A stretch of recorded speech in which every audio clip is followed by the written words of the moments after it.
Bienvenue dans ce nouvel épisode du Duc de Savoie. Chaque semaine, plus de 5000 fidèles nous écoutent et des dizaines de nouveaux auditeurs nous rejoignent à chaque épisode. Merci à vous. Le Duc de Savoie, qui s'exprimera dans quelques instants, est un personnage fictif et chevaleresque. Ses propos, parfois caricaturaux, crus ou outranciers, peuvent surprendre ou même choquer les plus sensibles. C'est le concept même de la satire. Le but de ce podcast reste uniquement de divertir la plèbe de Savoie ou d'ailleurs. Si nos auditeurs apprécient ce ton cynique et excessif, c'est aussi parce qu'il est toujours accompagné d'une réflexion sincère et d'une envie constructive de répondre aux questions envoyées chaque semaine par email par les sujets du duché. Le duc, qui est un homme bon et juste, condamne toute forme de haine ou de discrimination, sous quelque forme que ce soit. Place maintenant à la sainte parole hebdomadaire. Le duc t'aime et veille sur toi. Bienvenue sur The Duke Connection. Je m'appelle Hugo Ferrari, duc de Savoie, autoproclamé depuis 2019, pratiquant d'ultra trail depuis 2014, speaker sur des événements sportifs depuis 2017, premier podcasteur course à pied depuis février 2018, organisateur d'un trail rassemblant 1800 participants depuis 2019 et enfin rédacteur web depuis 2020 sur le site duc-army.fr où vous retrouvez toutes, je dis bien toutes, les informations gravitant autour du trail. Et bonjour à toutes et tous, nous voilà lancés sur ce podcast numéro 375, podcast de Noël, comment changer le monde.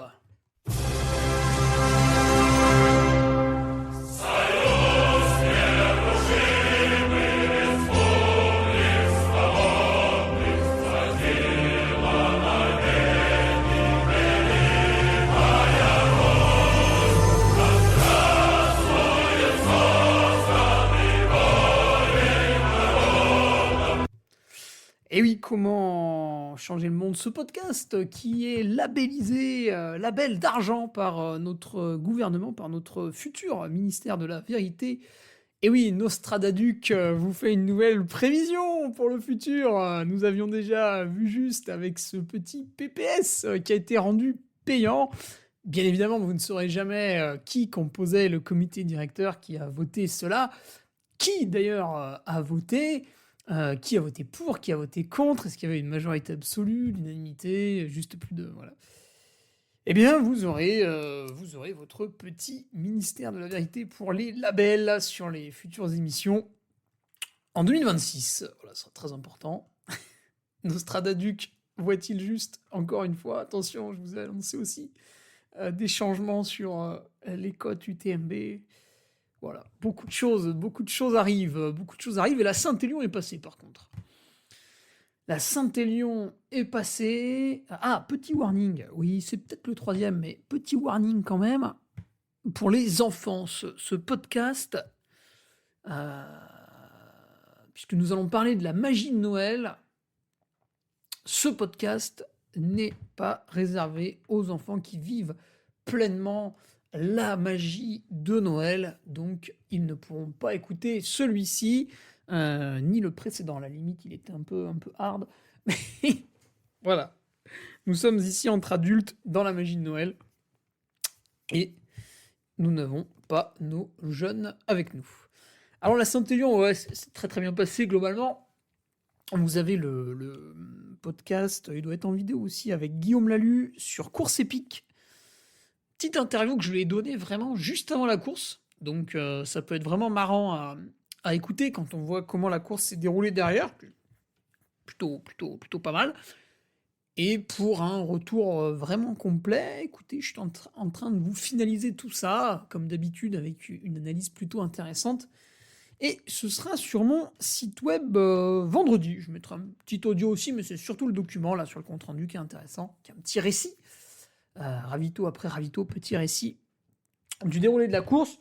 Une Saint-Élion où il y avait facilement plus d'une cinquantaine de patriotes, donc celles et ceux qui sont abonnés à mon site internet duc-army.fr, avec le lundi la du chronique. Donc là, évidemment, on parlait de la Saint-Élion, et j'ai interviewé, c'était dur, j'avais beaucoup de choix, j'ai interviewé Antoine Lambois-Martin qui termine 7e, et ce qui m'intéressait beaucoup dans cette interview, c'est qu'Antoine avait lui aussi couru l'UTMB, puisqu'il était 12e, Et donc, on a essayé de faire des petits parallèles entre lui et moi, puisque lui, 12e de l'UTMB, 7e de la Saint-Élion, et moi, 26e de l'UTMB, 22e de la Saint-Élion.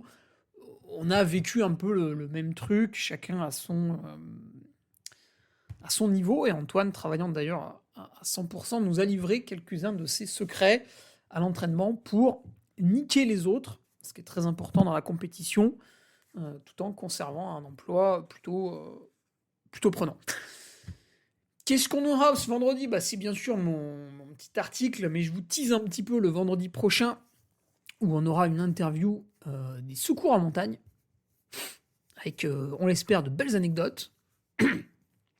Et ensuite, le fameux test à l'effort que j'ai fait avec Rémi Rivet, qui est une base de travail pour l'année 2026, pour l'hiver 2025-2026, avec une thématique pour l'an prochain. Là, si vous voulez vous abonner à mon site internet, l'année dernière, on était parti bille en tête sur un ultra-trail avec le Chianti. C'était très prenant dans l'hiver.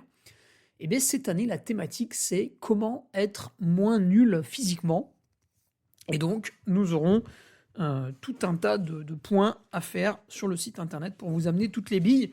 Pour vous aussi, vous qui m'écoutez et qui vous estimez nul, eh bien, vous pourrez, comme moi, essayer d'être moins nul à travers les réflexions que je vais me faire par rapport au blocage qu'on a identifié, en tout cas au point faible qu'on a identifié. Avant d'interviewer Antoine Lambois-Martin la semaine d'avant, c'était Thibaut Barognan qui était allé sur le Bariloche UTMB, une nouvelle épreuve en Argentine. Et ce qui est amusant, c'est qu'il est d'ailleurs revenu en France le jour de la Saint-Élion.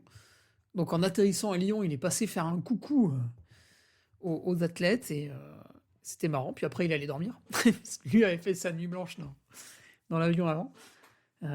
Voilà, donc voilà, pas mal de petites choses. Le calendrier pour inscrire vos courses en tant que patriote, le Discord pour raconter des conneries, le forum, la carte interactive pour se retrouver avec un patriote qui parcourt la France pendant ses congés, Séverin Lancel, et qui prend un malin plaisir à toujours contacter ceux qui sont pas loin de lui quand il bouge. Et ça marche pas mal. Lui apprécie beaucoup ça, donc sans doute certains autres le font aussi, mais ne m'en parlent pas. Mais n'hésitez pas, c'est là pour ça.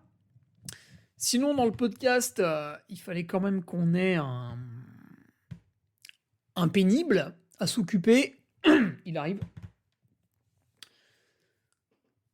Quand vous êtes abonné à mon site internet, vous avez accès à, 7, 8 codes promo sur mes partenaires, voire même sur la SARL Multiservice, qui est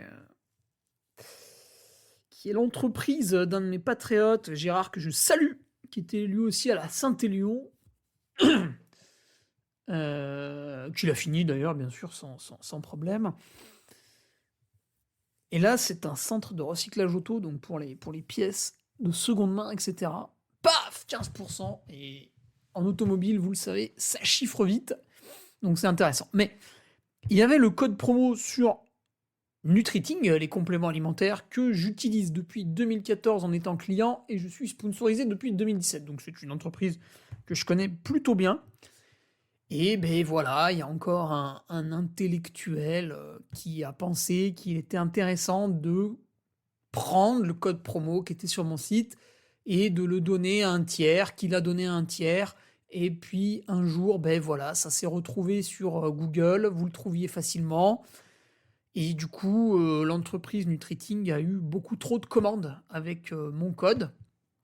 Donc il est supprimé. Voilà, bravo, vous avez gagné. Quelle indignité.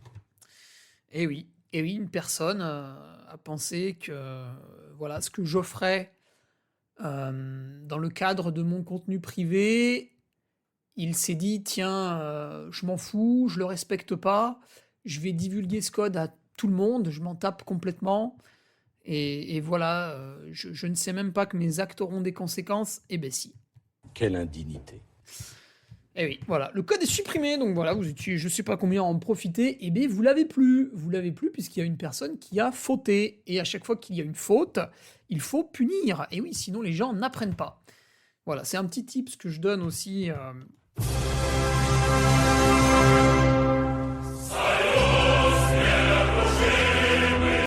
à la République française, puisque aujourd'hui on ne punit pas, ou alors, si, on punit ceux qu'on peut punir, par exemple les agriculteurs, puisque nous sommes mercredi 3 décembre, mais écoutez, mercredi 2 décembre, il était très important, très important de tuer des vaches, 82 exactement, allez hop, parce qu'il y en a une qui a toussé un peu, on a dézingué le troupeau, les éleveurs étaient pas trop d'accord, on leur a envoyé non pas 1, non pas 2, non pas 3, non pas 4, non pas 5, non pas 6, non pas 7, non pas 8, mais bel et bien 9 cars, enfin 9 cars, ces espèces de véhicules dégueulasses là, des années 80, 9 camions de CRS, et oui, pour 3 agriculteurs.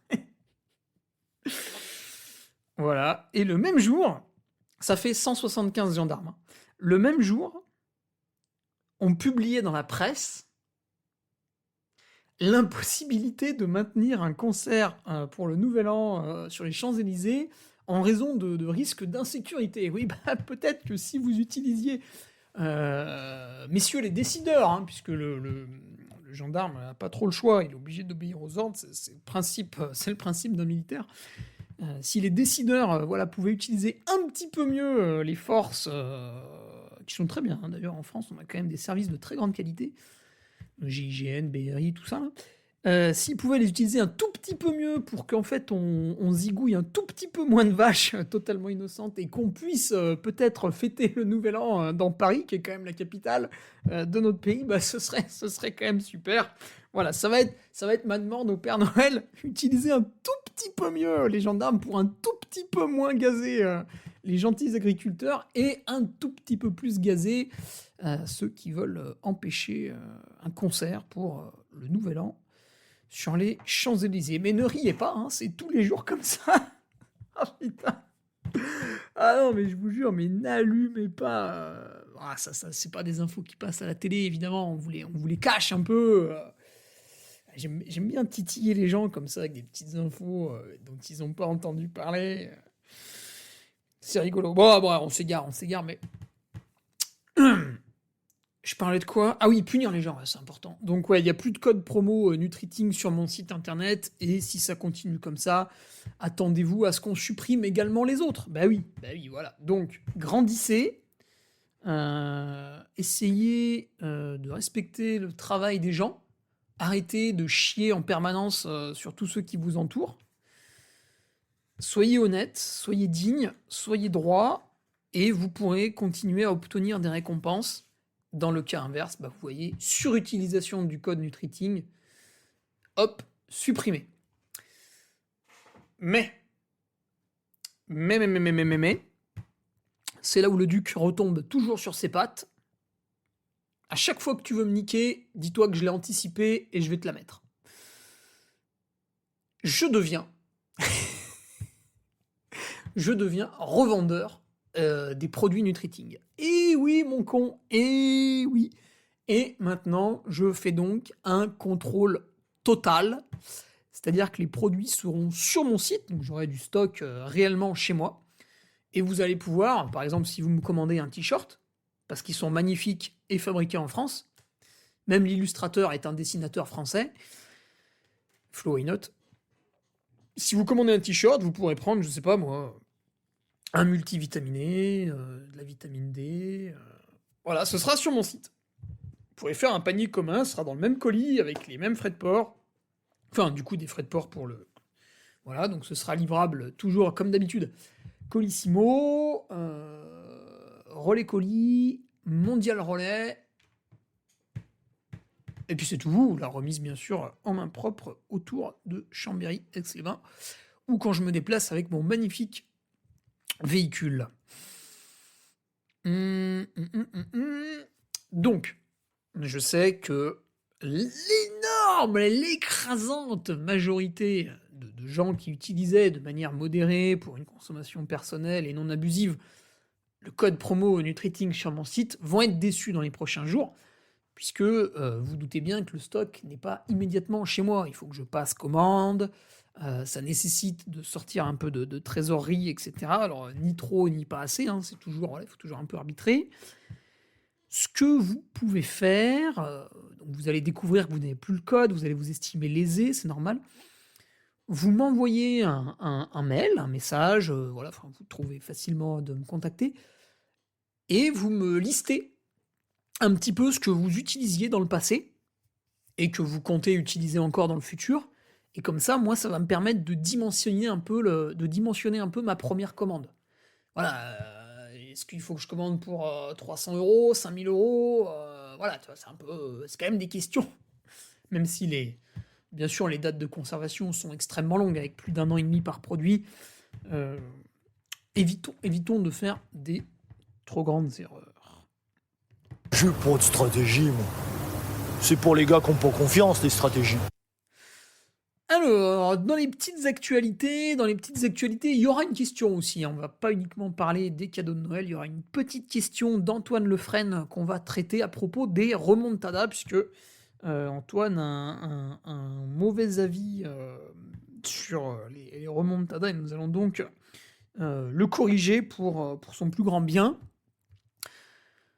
Je serai speaker dans très peu de temps, oh putain ouais, dans trop peu de temps j'ai envie de dire, sur le Hoka Chiang Mai Bai UTMB, qui est la manche major du continent asiatique pour les UTMB, qui est une manche qui a toujours été très disputée par les coureurs asiatiques, même s'ils sont principalement chinois. On peut citer la vietnamienne qui est très très forte, OAT, qui sera encore là cette année.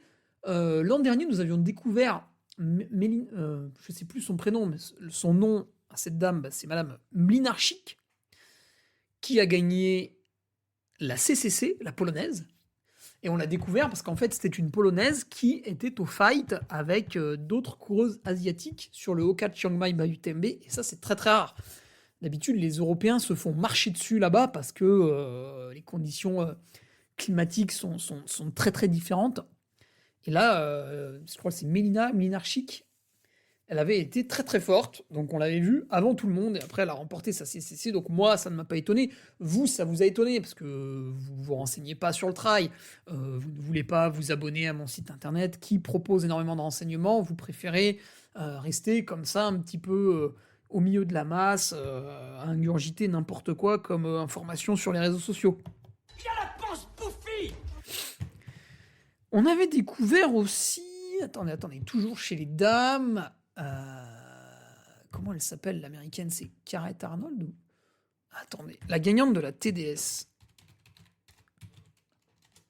Ouais, Garrett Arnold, ouais. Et bien, sur le Hoka Chiang Mai Bai UTMB, l'an dernier, pareil, elle avait fait deuxième, je sais plus. Ouais, je vais tricher un peu.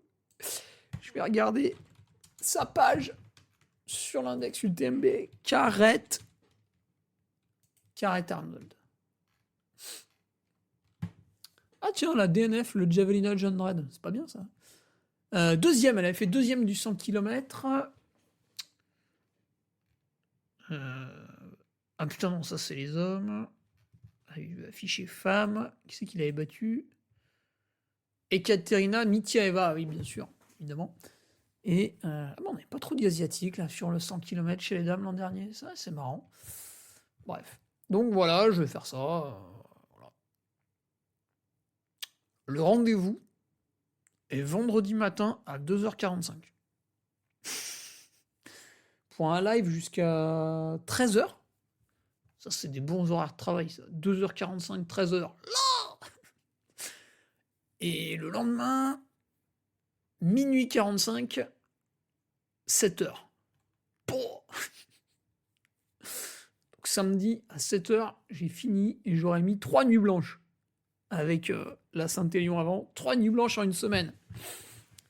N'hésitez pas à m'offrir de la cocaïne à Noël. Je plaisante, bien sûr, c'est une blague. C'est une blague. Qu'est-ce qu'on avait d'autre d'un point de vue athlète? Bah écoutez, cette Saint-Élion a été plutôt réussie. Alors vous le verrez dans le compte-rendu vendredi. Il y a eu des rebondissements, bon, notamment à la fin, bien sûr. Mais elle s'est bien passée. Voilà, elle s'est bien passée. Une Saint-Élion, ça peut très très mal se passer. Là, elle s'est plutôt bien passée. Je suis content. Place à la coupure, place à la récupération, parce qu'il y avait des petits bobos, là, des petites gènes qui traînaient, qui m'ont refait coucou dans le final. Donc, bon, bah, forcément, d'un coup, quand elles se sont manifestées, bah, j'étais pas content, mais bon, c'est comme ça.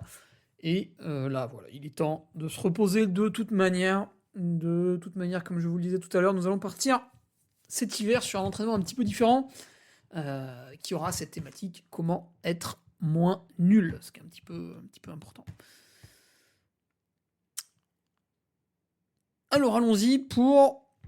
C'était mon thème, en fait, je voulais faire ce petit thème avant Noël, parce qu'on est le mercredi 3 décembre, donc vous êtes peut-être dans les cadeaux en train de vous questionner déjà, peut-être que certains ont déjà fait tous les cadeaux, moi j'en ai fait une grande partie, et puis il reste, comme d'habitude, ceux pour qui on n'a pas d'idée,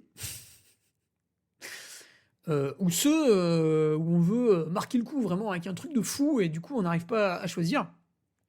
Mais, voilà, je suis un petit peu...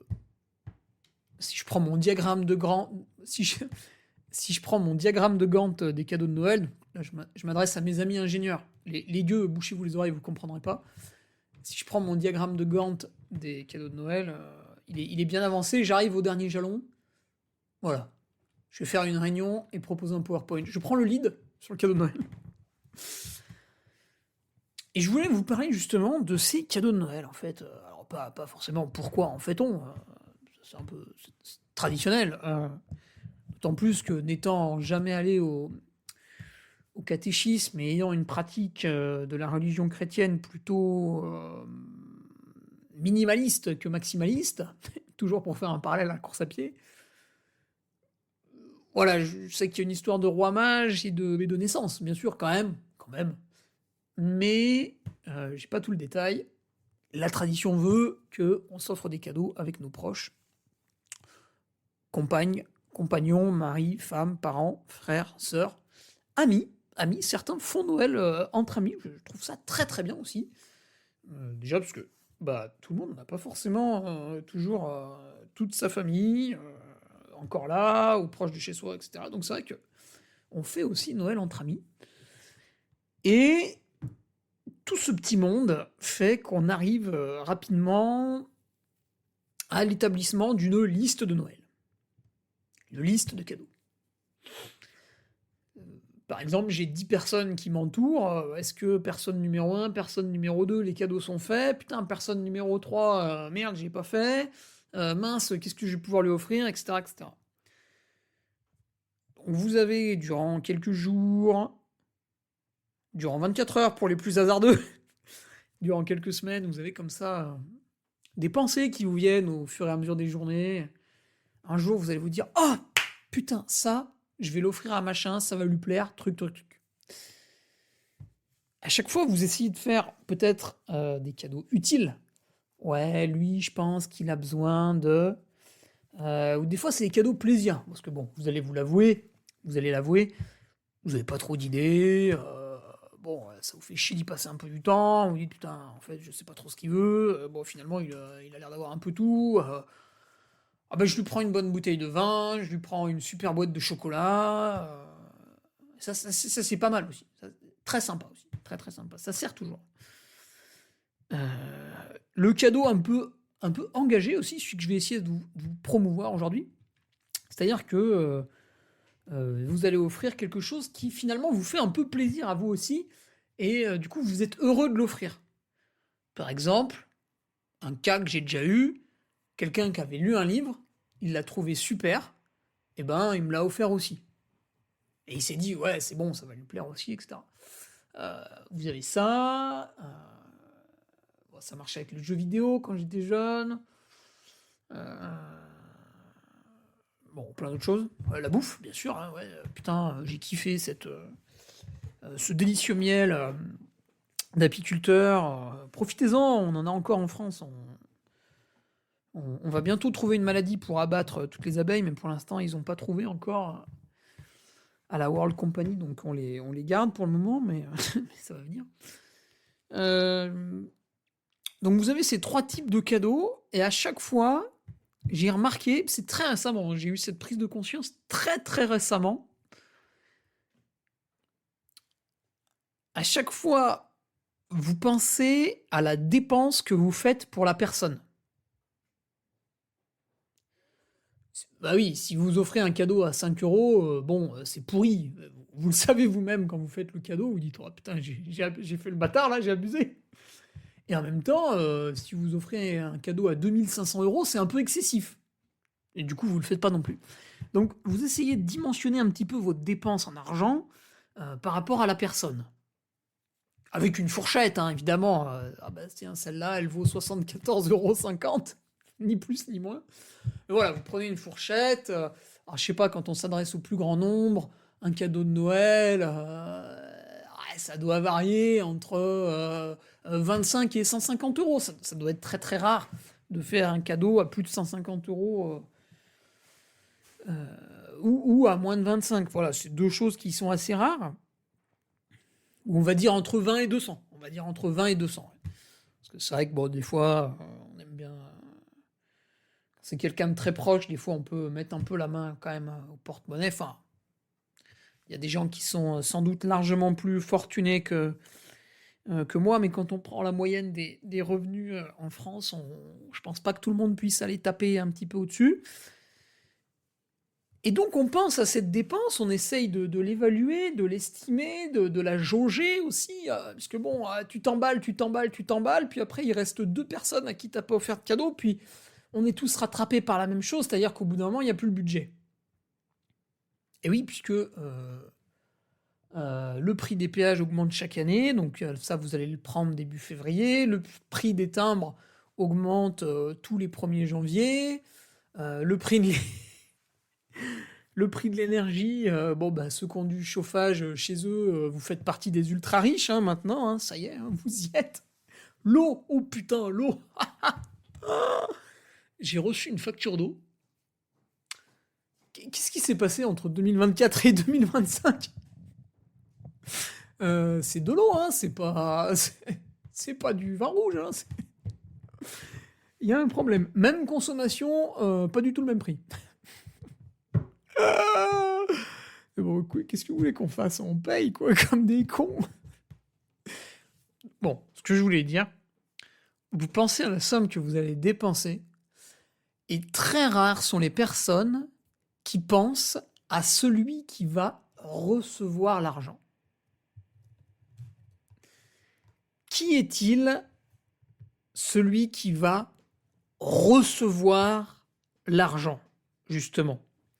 Et ça, c'est intéressant parce que c'est le vendeur, c'est le commerçant.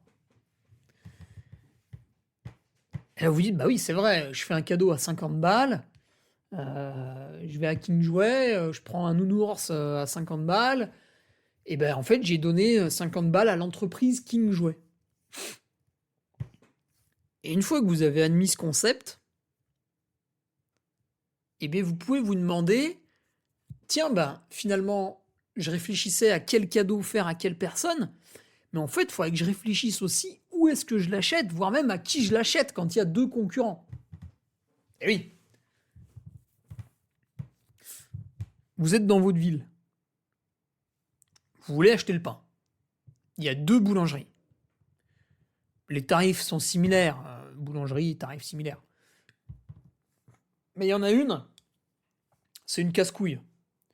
Elle vous emmerde, elle vous parle mal. Elle vous sert, c'est limite si elle vous jette pas le pain dans la gueule. Et l'autre, voilà, c'est une boulanger tout à fait normale. Et bien, vous allez instinctivement aller vers la personne qui vous paraît un peu moins antipathique ou un peu plus sympathique pour lui donner votre argent. Et bien, le cadeau de Noël, c'est pareil. En fait, il faut aussi réfléchir à qui on va donner l'argent. Par exemple, qu'est-ce qu'il y aurait comme mauvais cas pour donner son argent ? Oui, beaucoup de gens stigmatisent Amazon, machin, truc. Bon, renseignez-vous, hein, souvent ces gens-là commandent chez Amazon, bien sûr. Ils les critiquent, mais ils commandent. Alors c'est très pratique, parce que vous avez un choix quasi infini, une possibilité de voir des avis clients, de vous faire quand même une certaine idée. C'est très très bien fait, hein. Attention, c'est les boss du truc. Mais peut-être si vous avez vu le produit, dites-vous, posez-vous au moins la question, hein, c'est peut-être pas possible, mais posez-vous au moins la question, attends, est-ce que ce produit, finalement, je peux pas le trouver autour de chez moi en allant peut-être donner de l'argent à quelqu'un que j'apprécie, que j'ai envie de voir continuer son activité commerciale autour de chez moi. Bon, c'est sans doute pas possible hein, dans certains cas, mais si jamais ça l'est, essayez de vous poser cette question. Puisque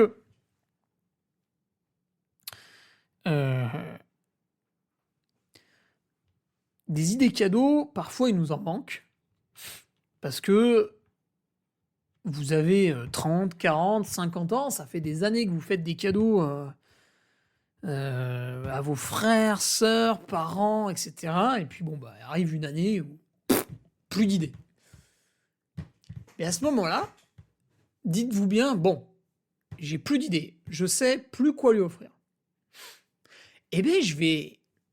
Parce qu'il faut que je lui offre un truc, sinon lui va m'offrir un truc, enfin, si j'ai rien, je vais passer pour un connard. Eh bien, je vais acheter un truc à quelqu'un, enfin, où ça me fait plaisir. Chez mon commerçant préféré. Et c'est là que j'entre en scène. Moi, je dis allons-y, quoi. Je dis aux Français allons-y, quoi. C'est... Voilà, allez-y sur ma boutique. Non, mais plus sérieusement, je vais vous donner d'autres exemples aussi. Il faut être sérieux. Attendez, j'ai abîmé mon Stream Deck. Ah, voilà.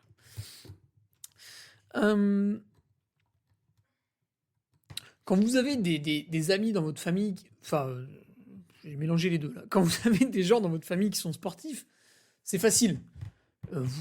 Comme ils font du sport, ça peut être n'importe quoi. Nous, c'est la course à pied, mais ça peut être le vélo, le triathlon, le judo, le karaté, le hand, le badminton, le golf, ce que vous voulez.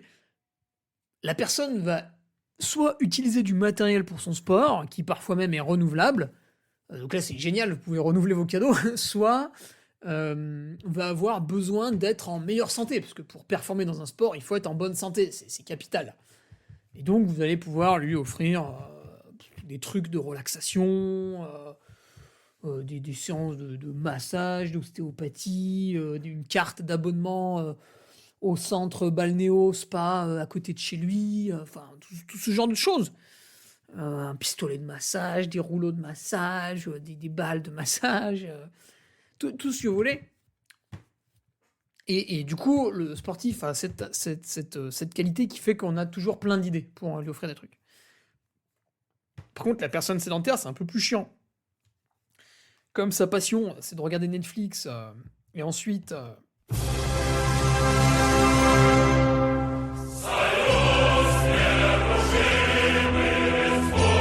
accepter l'intégralité de ce qu'on lui dit à la télé, en pensant que c'est bien, puisqu'il y aura un label. Je vous rappelle, hein, le label d'or pour France 2, ils auront le label d'or. Et puis, il y en a d'autres qui auront le petit E, le Macron Score. J'ai vu ça aussi sur les réseaux, c'est exceptionnel. Le Macron Score, c'est comme le Nutri-Score, mais vous avez A, B, C, D, E. Alors, E, bien sûr, vous êtes... vous faites de la fake news. Voilà, vous faites de la fake news. Et puis avec le A, bon, bah là, c'est la vérité absolue, vous avez raison. Mais la personne sédentaire, c'est un peu plus chiant, parce que, voilà, comme vous avez... bon, à la limite... voilà, vous lui offrez une carte d'abonnement au cinéma, vous lui offrez son abonnement Netflix annuel, mais c'est limité, c'est limité. Du coup, rapidement, cette personne-là, vous avez plus d'idées. Donc le sportif, c'est quasi inépuisable, le reste, vous avez plus d'idées. Eh bien, tournez-vous justement vers des gens à qui vous avez envie de donner de l'argent. Je vais vous donner mon exemple. Alors, c'est pas pour Noël, c'est pour... Quand je réalise mes interviews le lundi, sur mon site internet, donc là, dernièrement, c'était Antoine Lambois-Martin, avant lui, c'était Thibaut Barognan. Chaque lundi, j'interviewe quelqu'un qui a couru le week-end d'avant. Eh bien, je le rémunère.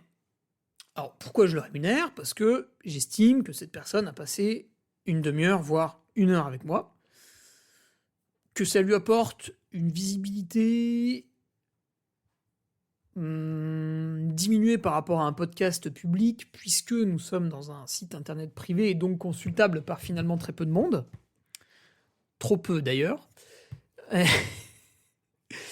donc je me dis, bah voilà, elle me donne de son temps, moi ça alimente mon site internet payant, les gens restent abonnés parce qu'ils ont du contenu de qualité, et finalement c'est un petit peu grâce à cette personne qui vient ici, donc je mets un billet. Et puis, pour beaucoup, en fait, ça ne les intéresse pas, ils s'en fichent. Mais ça me gêne. Donc, je leur fais un cadeau. Et à ce moment-là, qu'est-ce que je fais? Je m'embête pas. Je vais dans ma coopérative. Alors, je leur envoie pas un chou-fleur parce que c'est ridicule, mais je leur fais un petit panier garni, enfin un gros panier garni avec tout plein de choses qui sont dans la coopérative. Donc nous, bah, qu'est-ce qu'on a? Tiens, on a un mec qui fait de la spiruline, on a du café, on a de l'huile d'olive, on a des pâtes au blé de je sais plus quoi. Quand c'est l'hiver, je me permets de glisser un fromage, hein. On avait des petits biscuits apéro, chocolat, on a une chocolaterie dans les Bauges, donc bon, voilà, exceptionnel. En plus, le chocolat, c'est pas lourd à envoyer, donc vous avez vite fait un joli paquet. Qu'est-ce que je mets d'autre? On a des confitures avec des trucs un peu bizarres, vous voyez, là, il y en a un qui s'amuse à faire ça. On a du pesto à l'ail des ours, voilà, mais fabriqué dans le coin, quoi. Des tisanes, les tisanes là, avec le sanglier philosophe, tout ça. Et donc, je me dis, moi, Hugo Ferrari, j'alloue une somme d'argent à l'interview du lundi. Cette somme d'argent, soit je la transfère directement sur le compte bancaire de la personne, soit je lui fais un cadeau. Voilà. Je peux aussi commander des barres énergétiques si cette personne n'a pas de sponsor nutrition et les faire livrer chez lui. Vous voyez, on peut tout faire. Et à ce moment-là, sur quel site je commande les barres énergétiques, je commande des barres énergétiques de quelle marque, etc., etc. Et donc, je décide, tout en réalisant mon cadeau à la personne à qui il est destiné, je décide de mettre mon argent dans la poche de quelqu'un à qui ça me fait plaisir de lui donner l'argent. C'est-à-dire que, dans tous les cas, j'ai admis que cette somme d'argent allait quitter mon compte bancaire. Je sais que cette somme d'argent qui quitte mon compte bancaire va faire plaisir à telle personne, et je décide de l'amener dans la poche d'une autre personne. Comme ça, je fais plaisir à deux personnes en même temps. Celle à qui j'achète le produit et celle à qui j'offre le produit. Et ça, je trouve qu'on a trop peu de réflexion autour de ça. Même si, bien sûr, surtout sur mon podcast, hein, on a beaucoup de gens qui le font sans doute déjà depuis de très longues années, mais je pense qu'en général, on ne pense pas assez à celui à qui on va donner l'argent. D'ailleurs, c'est le principe du boycott. Là, on y pense, mais ce sont des mauvaises pensées. Mais effectivement, quand on boycotte un service, un produit, etc., il disparaît de lui-même. Parce que n'importe quel commerçant, si un produit ne se vend pas, il ne va pas continuer de le vendre. Il va écouler le stock, voire même si ça ne marche pas, le balancer. Et puis, il ne le reproduira pas. Donc, vous avez aussi ce pouvoir avec votre porte-monnaie. Plus vous achetez quelque chose, plus cette chose va profuser.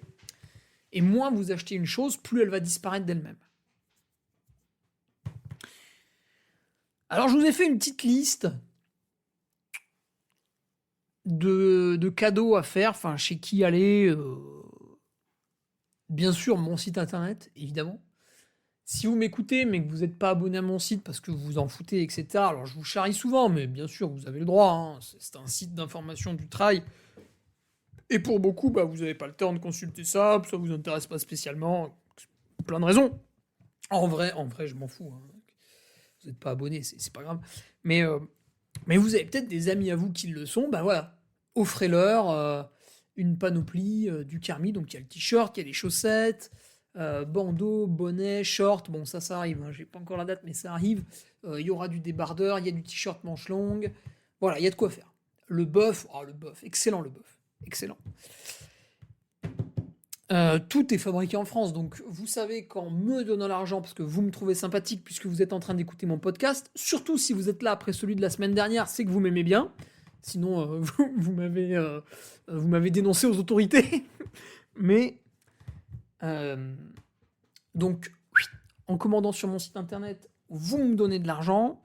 Vous donnez de l'argent à ces fabricants français, puisque je produis dans des ateliers français systématiquement, et via l'impôt sur les sociétés, la TVA, in fine l'impôt sur mon revenu, eh bien vous avez aussi donné de l'argent d'une manière plus générale à la France.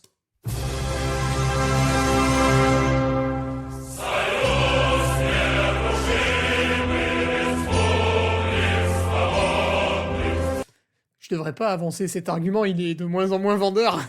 Les gens ont de moins en moins envie de donner à toute la clique là, qui s'appelle République, qui nous casse les pieds, c'est insupportable. Mais voilà, vous l'attribuez. Alors, après, vous pouvez aller, donc bien sûr, sur d'autres choses, hein, puisque en fait, in fine, je vends très peu de choses. Pour la nutrition, vous avez mon partenaire Baou, qui est une entreprise française domiciliée à Annecy, putain, c'est à côté de chez moi en plus, qui utilise des ateliers de production qui sont dans les Alpes, sauf pour les purées, parce que là, il y a un process qui est un peu différent, donc on est au nord de l'Espagne, mais sinon, les bars, etc., c'est les Alpes, les produits solides, on va dire. Vous avez l'entreprise Nolio, qui a été créée par des Grenoblois, qui proposent des abonnements.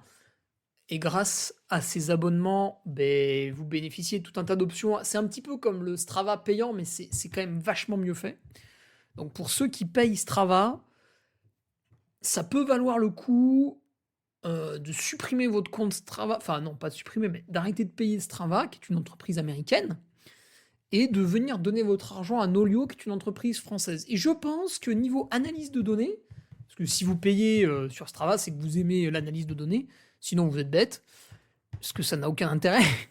Et je pense que vous serez mieux servi sur Nolio. Après, voilà, ça n'engage que moi. Faites le test. Vous avez, on peut citer un ami, un confrère dans la fabrication de vêtements, c'est le Colibri Frenchy. Donc là, c'est une entreprise du Puy-de-Dôme, en Auvergne, qui fait des t-shirts et pas mal d'autres trucs. Hein. Je vais aller vite fait sur son site. Colibri Frenchy. Voilà, il fait des jolis designs. Je l'avais mal écrit en plus. Le Colibri Frenchy, ça c'est ces beaux designs là, avec des montagnes, des forêts, un petit liseré Puy-de-Dôme. Donc voilà, pour les Auvergnats, c'est évidemment le kiff. Qu'est-ce qu'il a en accessoires? Des bandeaux, des tours de cou, des bonnets, des manchettes. Donc voilà, il y a un petit peu de tout. Et là aussi, vous achetez du Made in France. Ça, c'est très très important. Je ne l'ai pas dit, mais je pense qu'on produit certaines choses dans le même atelier. Voilà, vous achetez du Made in France et vous payez aussi un entrepreneur français qui est un trailer. Hein, il court aussi. Vous avez l'huile d'olive. L'huile d'olive, moi j'en ai dans ma coopérative par exemple, c'est de l'huile d'olive de Nyons, donc là j'imagine que je rince un producteur.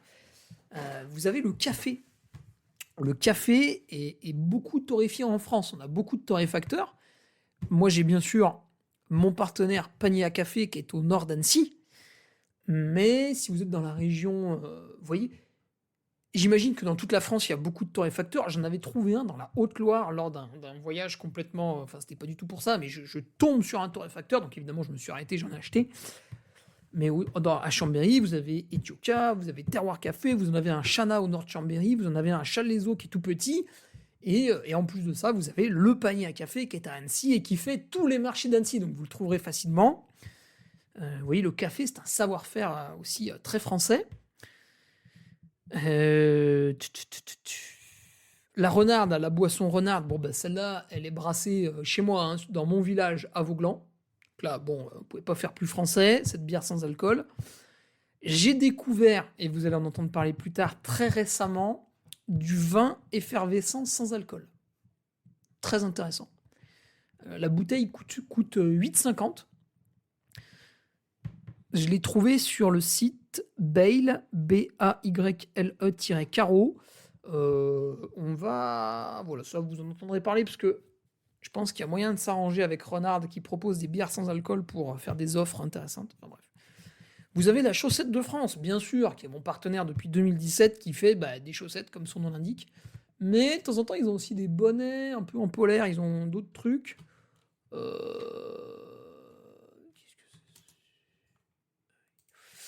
Qu'est-ce qu'ils ont d'autre des fois? Putain, là, ils ont fait des trucs licornes avec Enak Gavaggio. Ils ont des tours de cou, il me semble aussi. Bref. Ils ont 2-3 bricoles. Si vous êtes avec un sportif, une sportive, ben, vous avez les massages à offrir, et ça c'est pareil, vous avez des masseurs sportifs partout autour de chez vous. Alors c'est vrai que quand on n'y est pas allé, on appréhende toujours un peu. Autour de Grenoble, ben, il y a bien sûr Romain Lazaro, Lazaro Massage. Et j'ai un patriote qui a suivi les mêmes formations, la même école que Romain, qui s'appelle Frédéric Bertonneau, et qui est autour de Pau. Voilà, donc là il masse François Bayrou, mais... non, c'est pas vrai. Mais... vous auriez aimé avoir cette info. Mais voilà, des masseurs, pareil, vous en avez partout autour de la France. Et là, bah, vous faites travailler, on peut dire un artisan aussi, puisqu'avec ses mains, comme ça, il va essayer de libérer vos tensions. Vous faites travailler un Français. Rendez-vous dans vos coopératives. Moi, je vous parlais de celle où je vais tout le temps à côté de chez moi. C'est côté fermier, là, à Drumettaz. Mais rendez-vous dans vos coopératives pour faire des paniers garnis à vos proches, leur faire découvrir des produits. Vous avez, si vous aimez le textile fabriqué en France, bien évidemment, vous connaissez sans doute, puisque ça nous amuse tous et ça nous fait tous rire, le slip français. J'en ai d'ailleurs. Écoutez, j'ai des caleçons, mais c'est de très bonne qualité, il n'y a rien à dire. Je les mets pour courir d'ailleurs aussi. Vous avez Cocorico. J'ai jamais rien commandé chez eux, mais ils ont des pulls, des t-shirts, et c'est fabriqué en France. Eux, ils sont énormes. Ils sont très très gros.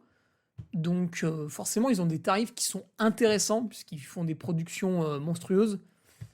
Vous voyez, par exemple, là, un pull en laine fabriqué en France, 59,90 €.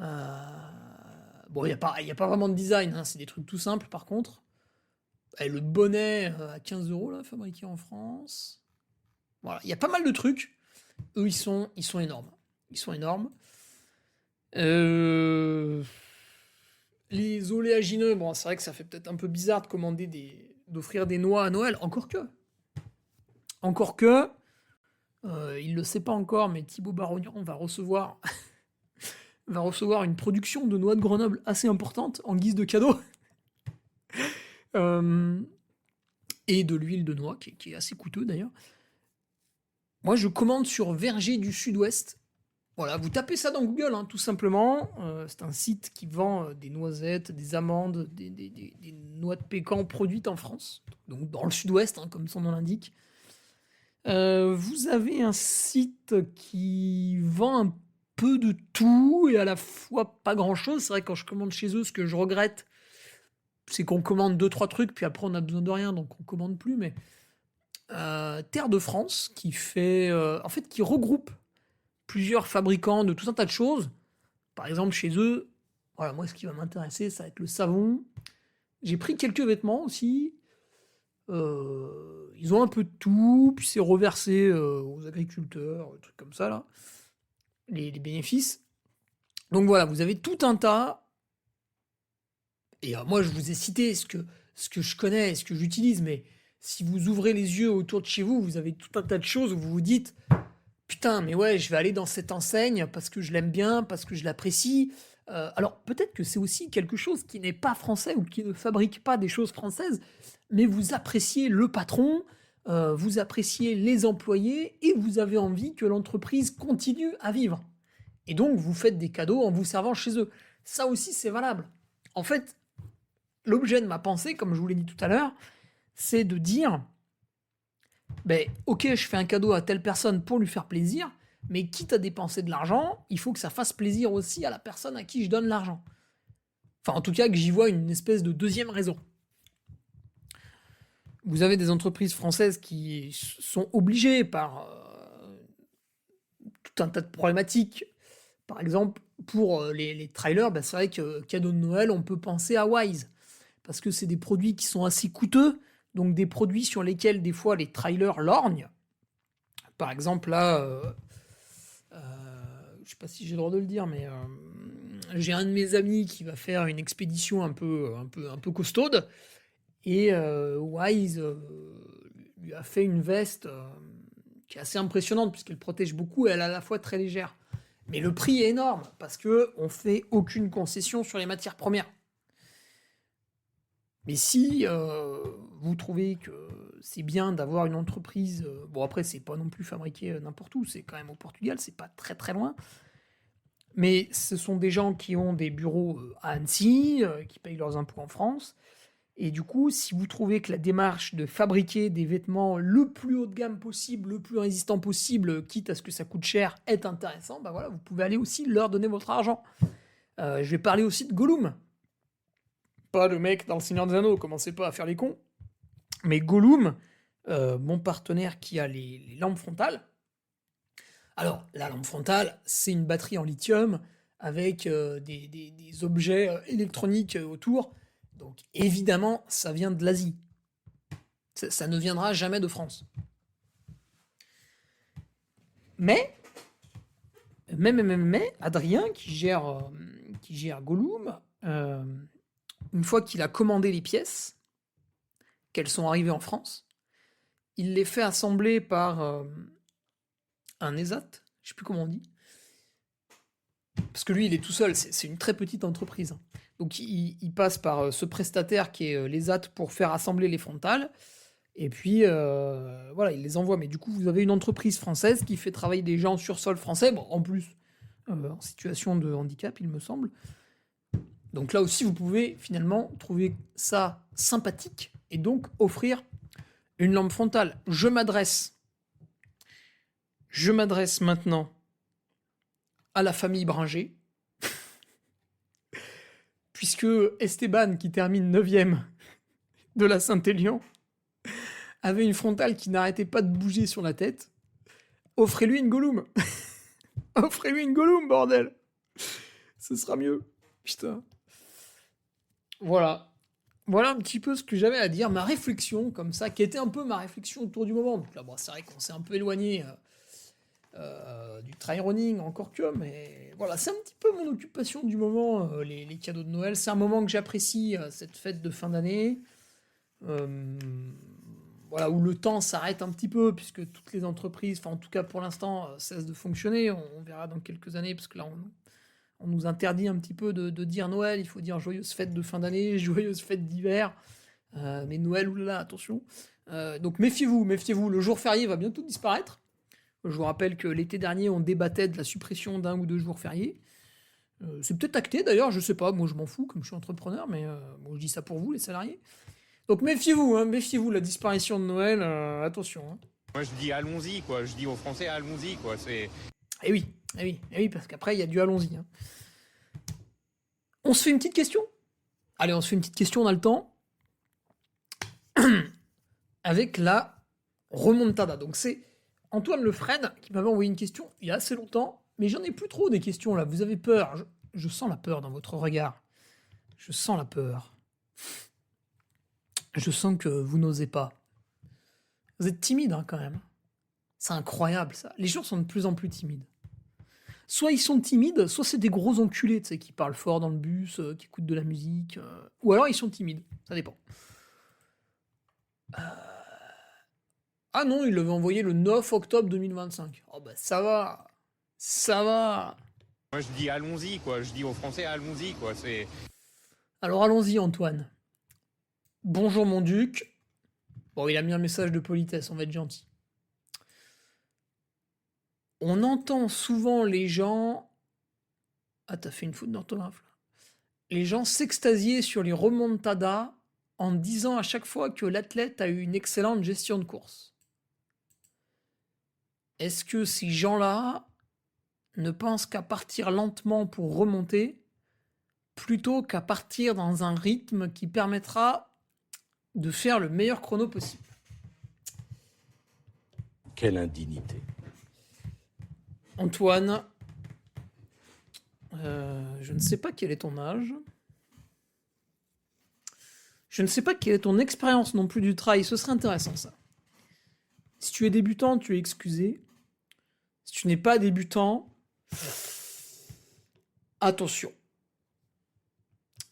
Parce que tu es en train de me dire, à travers cette question, que les gens qui font des remontées, peut-être pas employer le mot extraordinaire, mais tu vois, si je cite mon cas à la Saint-Élion, Saint-Christo-en-Jarret, je suis 49e, je peux te dire que si tu avais mis un pointage au kilomètre 5, j'étais 100e. Donc Saint-Christo-en-Jarret, 49e, Sainte-Catherine, 33e. Saint-Genoux, je dois être 26e. Je crois que j'arrive 22e à Soucy-en-Jarret, 20e à Chaponneau. Bon, là, ça faisait un petit moment que ça allait plus très bien. Et donc, 22e à l'arrivée, puisqu'on doit me doubler à la sortie de Chaponneau. Et il y a un mec qui me double dans la montée à Acrobranche, je crois. Donc, 22e à l'arrivée. Et effectivement, quand tu regardes ça, tu fais « Waouh, putain, quelle gestion de course, quelle remontada !» Il est passé de la 49e à la 22e place. Et toi, ce que tu es en train de me dire, c'est qu'en fait, je serais parti lentement dans l'unique but de remonter des gens, ce qui est débile, alors que j'aurais pu partir dans un rythme qui m'aurait permis de faire un meilleur chrono. Donc tu penses qu'il fallait que je parte plus vite. Mais en te basant sur quoi ? Ça se trouve. Ça se trouve. Et ça, vous le saurez en lisant mon compte-rendu. Ça se trouve, je suis parti trop vite.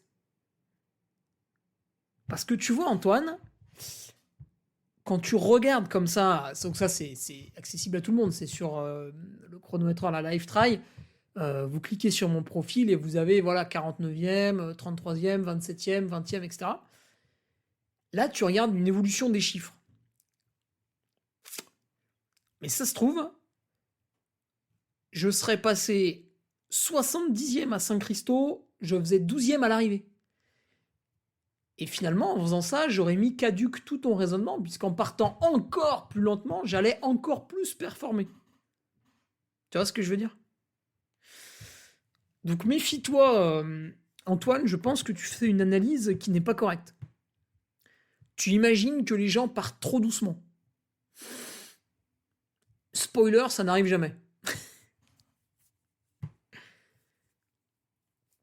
Combien de fois... Et d'ailleurs, allez, je vous livre le résumé un peu de ma Saint-Élion. En fait, à partir de Sainte-Catherine, mon allure n'a fait que baisser. Et j'ai continué à doubler des gens. Parce que moi, je suis parti un tout petit peu trop vite. Mais eux sont partis beaucoup trop vite. Et donc, ils ont beaucoup plus explosé.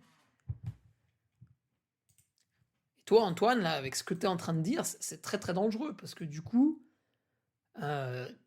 tu imagines que les gens qui remontent sont partis lentement avec le seul plaisir de doubler des gens. Mais on s'en fout de doubler des gens. Ça n'a aucun intérêt. C'est ce que j'ai essayé d'expliquer cette année avec mes 3 ou 4 entretiens avec Stéphane Brognard. Et c'est lui qui me l'a enseigné. On est au départ d'une course et c'est une compétition. Donc effectivement, on est compétiteur, on veut battre les autres et être le premier. Maintenant, moi, quand je suis au départ d'une course et qu'à côté de moi, il y a Sylvain Cachard, Antoine Charvolin, Benjamin Paulin, Hugo Deck, Virgile Morizet, je me doute bien que je vais pas les battre. Bon, j'ai battu Benjamin Paulin et Antoine Charvolin parce que, justement, ils se sont fait attraper à partir trop vite.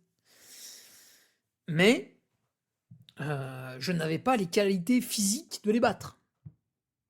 Donc si je les suis au départ... Ça veut dire que j'estime que finalement j'ai les mêmes qualités physiques qu'eux, mais c'est une faute grave.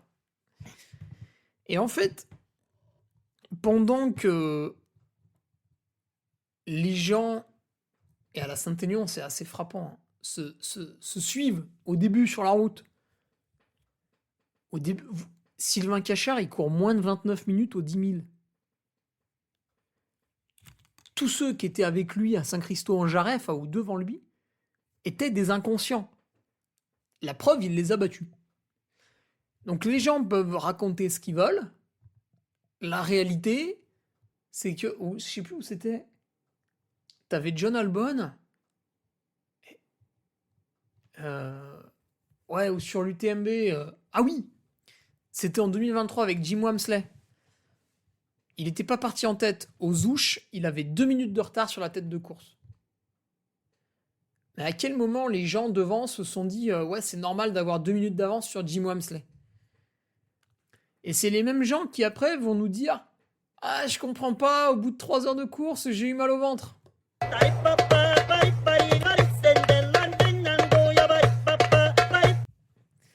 Ouais, je sais pas pourquoi j'ai eu ce point de côté, et, c'était hyper dur, j'y arrivais plus.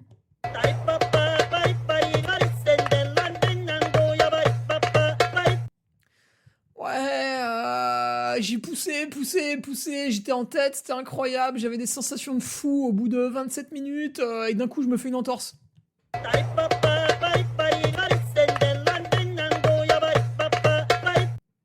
Ouais, j'étais devant, j'étais en tête, j'ai une cotation, j'ai un index UTMB à 720, il y avait 3 coureurs à plus de 900 derrière moi, je creusais, et puis je sais pas pourquoi, après j'ai eu un coup de mou.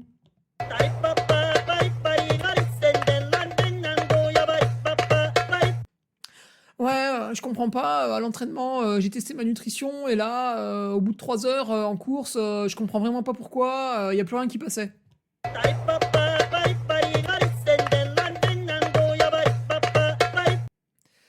Ouais, je sais pas pourquoi, d'un coup, dans une montée, j'ai eu une crampe.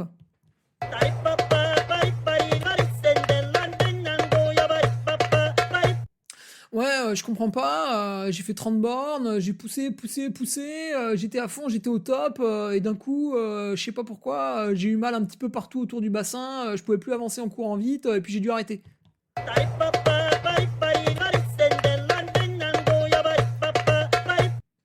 Eh bien, c'est parce que vous avez fait un concours de beats. Et oui, et vous avez perdu.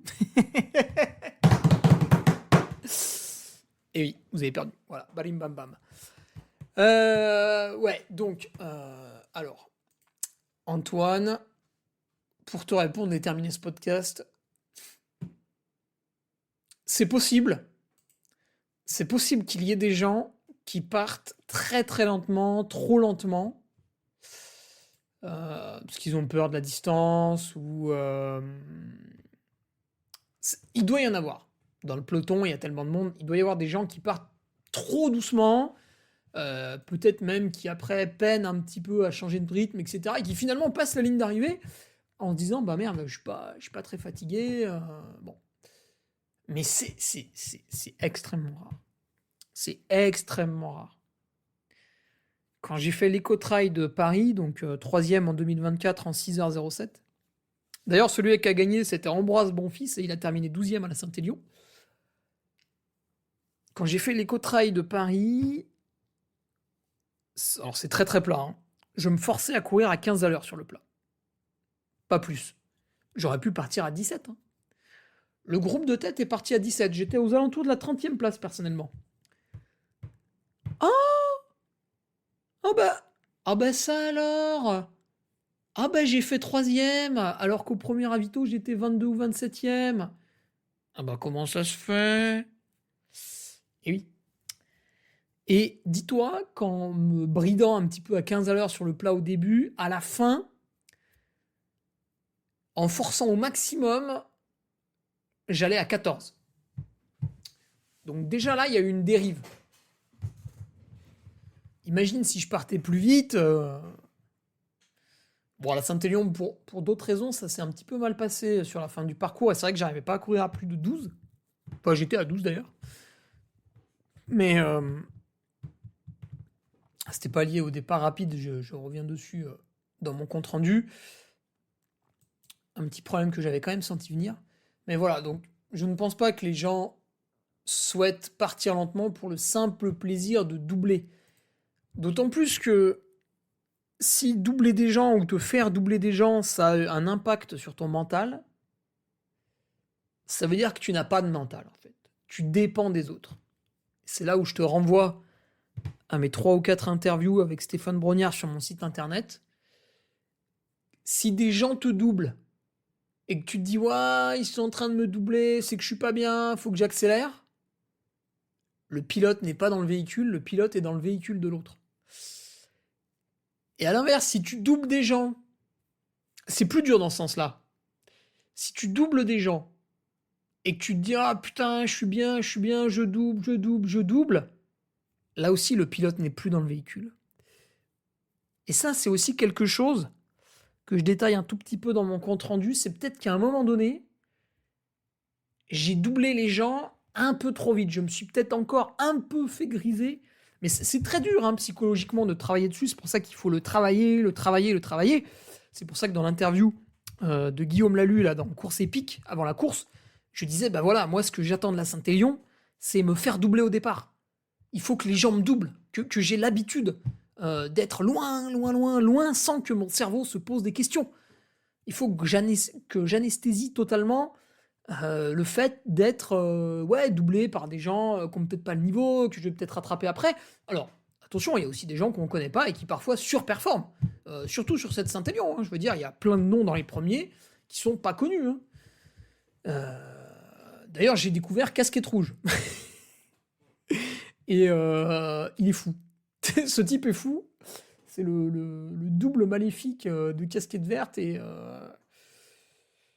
il est fou. Ouais, il n'y a pas d'autre mot. Mais voilà, il y a plein de gens comme ça, tu les connais pas. Tu les vois dans le classement à l'arrivée, tu fais What? Eh ben oui, mais qu'est-ce que tu veux? Ils se sont mieux préparés, tu dors pas avec eux, t'en savais rien. Donc voilà. Voilà, ouais. C'est pour te répondre, du coup, Antoine, c'est assez simple. Hein, au final, je pense pas que des gens font exprès de partir loin pour s'extasier de doubler du monde, puisque c'est stupide, en fait. Ça veut dire que tu te sers des autres pour avancer. Donc finalement, tes motivations sont pas intrinsèques, elles sont extrinsèques. Et ça, à terme, ça ne peut pas aboutir. Parce que une fois que t'as plus personne à doubler, comment t'avances? Alors du coup, tu fais quoi après? Tu recules. Donc non. Les gens qui font des remontadas, je te prends mon cas pour finir, en fait, on les fait malgré nous. C'est-à-dire que on sait que tout le monde, globalement, part trop vite, du moins une très grande partie des gens. Donc on est obligé de partir loin, de partir derrière tout un groupe de personnes, parce que c'est notre allure. Et ensuite, par la force des choses, comme les autres sont partis peut-être trop vite par rapport à leur niveau, ils vont coincer, et donc nous qui sommes des gens réguliers, nous allons les doubler.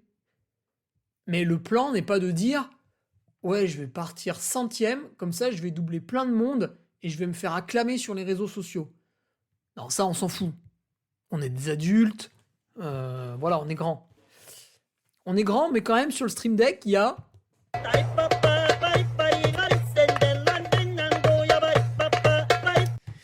Voilà, je pense que ce sera le mot de la fin. Allez, salut. Au revoir les gueux, c'était le Divan Podcast de Duc de Savoie. Article brillant, interview et made in France. Hésite pas et inscris-toi, ainsi une offrande au Duc tu feras.